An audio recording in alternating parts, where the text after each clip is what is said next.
അവനെന്താ പറഞ്ഞ? ഇനി പോണ്ട. അവൻ ഉച്ചയ്ക്ക് പോയതാണ്, ഒന്നും പറയാൻ പറ്റിയില്ല.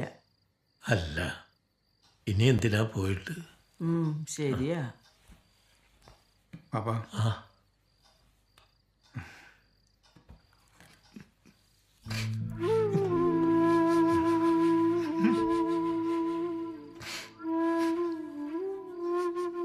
എന്താ പാപ്പ? ഏയ്, പാപ്പ മരുന്ന് കഴിക്കാറില്ലേ? നീ എവിടെയായിരുന്നു? ഞാൻ നമ്മുടെ കുട്ടൻ്റെ അടുത്തുനിന്ന് പോയതാ. ആ, മോൻ കഴിച്ചാ? ഡേ, മോന് ചോറെടുക്ക്. ഇല്ല, പാപ്പ കഴിക്കി. വേണ്ട ബാപ്പേ, വാപ്പ കഴിച്ചു കഴിഞ്ഞു.